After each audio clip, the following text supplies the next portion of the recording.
Yes, sir. Okay, we're good to go. Do you want to sit, or do you want, like, on those stools, or do you want to stand? I'm easy. I'm Sure. Maybe I'll just, I don't know, can everybody hear me? Is that good? Louder? Yeah. Oh, yeah. Okay.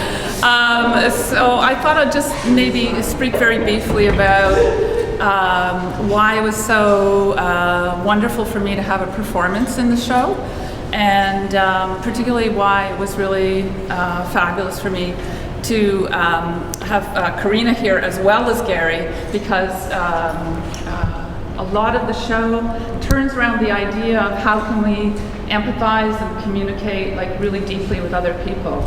And so the title Inventing Hope goes to this notion of making a deep connection with another person, like really trying to understand. And with sign language, I'm so, I find it so moving that it's not just going through motions, it's actually trying to enter into the inner state of a person when they're making a gesture. At least this is my interpretation. Corinna might have something else to say about it. But as a result, this idea of our separateness, but our ability to kind of connect through language, and the poetry of sign language as well, is something that I wanted to just involve. And so Gary is somebody who Iga mentioned as being, you know, a wonderful kind of celebrity, and everybody was very excited, like, oh, Gary Kirkham. So, you know, he's very open to everything, actually, very physical, and he suggested that he knew this very talented actress or actor that we can involve, Corinna. So it was a great collaboration to see how they would respond to the work. And it's a show, as artists know, it's up for a very short time. So I have this short little window to kind of understand it. And if you bring in people with their own kind of creativity and all their emotional background, they bring all that experience to bear, and they can kind of open up parts of the work that I would not have access to. So if I hadn't had this performance, I wouldn't have seen like Gary or Corinna respond to it. So it's a very, it's a very meaningful, wonderful opportunity that the gallery that Iga's sort of provided. So I'm very appreciative. And anyway, maybe you have questions, but I think maybe Gary or Corinna might like to comment on it. Sure. Yeah, it was exciting to come into this space here and let us play. And it was interesting, so I think Iga and I first talked about it, and then the three of us talked about it, and realizing that the fact that it was going to be taken down today would be the essence of the piece, of what it's like to have a piece taken down. And so we had talked about the philosophical, like what we felt like should be, and then we said, well, we'll bring Corinna in, and then she'll rule the room. And so, and that was Corinna, my job, and Peggy, who's the translator's job, was to make sure that Corinna really drives the room. And so what happened in the rehearsal hall was a good chunk of what Corinna was interpreting to the piece herself, and everybody else was trying to keep up. And that was exciting to be in. I think we was laying the groundwork, and then the collaboration was fun to do. So I don't know what you want to say. Well, for me, it was so fascinating because American Sign Language is my language. It's I have a strong cultural feel for the deaf community, and so to see the Shakespearean story come to life, and Libby's artwork come to life, and with the emotion and whatnot, like for the sign, it's not just a sign. The facial expression shows more than that needs to be incorporated. So with my background and then Gary's background, we collaborated, and I think it was a wonderful experience for me, and I'm happy that folks had a little bit of an insight as to my culture, my deaf culture. I thought maybe I'll make another comment, thanking Jeff and Barb, who were here deinstalling the show, because we're also very aware of how long it takes to put something up. but it's just a kind of timely reminder of how quickly the complicated things that we build in the world, all the things that really matter, whether it's relationships or a cathedral or, you know, a society, it's so fast to take it down. Even if you're doing it really carefully, it's very easy to destroy things, and it's very, very difficult to build things. So that's actually what I'm interested in, is like building relationships and building complexity, and trying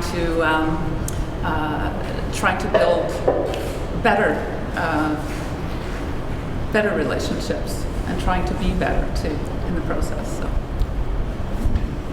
Does anybody have any questions? Or? I have a question for Libby. Oh. It took you so long to put it up. What's going through your stomach right now? It's being taken down so quickly. No, I'm sort of, this is like kind of celebratory to have a show end with a performance like this, so it's not depressing. Otherwise, sometimes it is depressing. I was only nervous with a little tree. But no, I feel like this is a wonderful kind of way to end an exhibition myself. So, and it just becomes material that becomes something else. So I'm resigned, and now I don't need to worry that people will destroy things. You know? So there's always these underlying anxieties. So it's good. It's good. It's time. So. I have a question. When you were initially coming up with the concept for this exhibition, did you think to incorporate sign language in this whole performance thing, or was this an afterthought once you saw the exhibition up and people interacting with it? Was that sort of the next step? Was it an evolution, or was that in your plan when you began? I had videotaped the performance with the puppet in Scotland a couple of years ago. So I was very interested I became interested in sign language. Not proper sign language, I learned it through YouTube. So I've been corrected, and, you know, I would like to study it because I thought it was like a profoundly prophetic or poetic language, which I had no idea of until I actually started to look at it a little bit.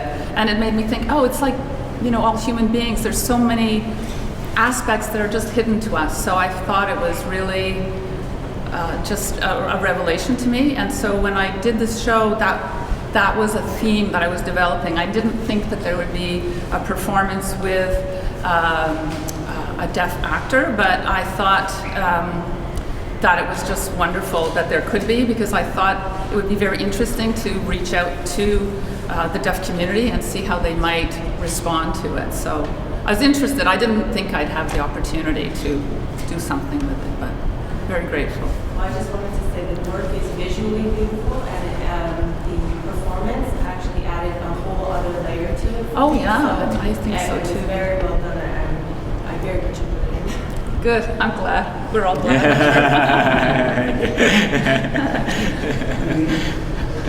We have Peggy as our the signer, and so she is able to, you know, bridge two worlds.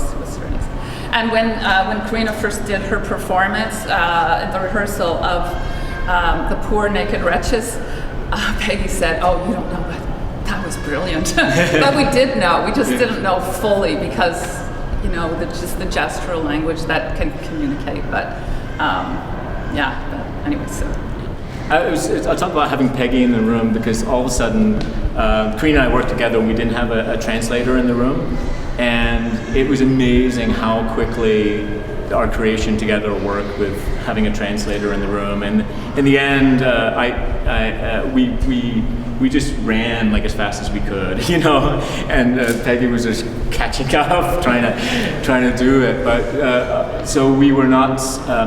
There was no language barrier in a sense, because we were such in our bodies, so that we were just saying things, and at some point nobody might have communicated anything. We just started doing things, and so there was this blur between languages and our bodies and moving and making it happen. And then at some point you realize we just did something without talking about it quite a lot. And that was the fun thing about the space, that you always knew where you were going. And having Peggy as an advocate in the room as well, saying, okay, this needs to happen, this is how we do it, and just the logistics of making that happen, so that It's not like Corinna has to fit in with us. It's like we're all on that kind of even scale, and so we can all collaborate together. There's no disconnect. There's no power disconnect at all. And it was extraordinary how seamless it became. It was great that Peggy and I are friends to begin with as well. So, but it helped that relationship. I don't know if you want to say something, Corinna. No, I agree fully with what you said. Just a quick comment that it's wonderful when these two worlds bridge. We had children who had children friends who had parents who are deaf, and we got involved. It's neat children do that. They don't help. But use your iPad when you meet someone deaf. Tap. Don't let the barrier be something. Right. Just tap on your iPad. Yeah, and I think the child Yeah, is exactly. Be committed. And that sign that we used, the Jeff sign, this sign, that's the tapping, that's getting someone's attention. So, Okay. and deaf people are visual. So we incorporated some deaf culture into the performance that you may not have noticed, but the eye contact is so important when communicating. So my suggestion is if you meet a deaf person, make eye contact. Hearing people tend to look away, and eye contact with one another tends to make, with a stranger, makes people who can hear uncomfortable and maybe a little nervous. So be brave and make eye contact, and that's the first step to communication. So put down your things and let's give them a deaf applause. Thank you so much.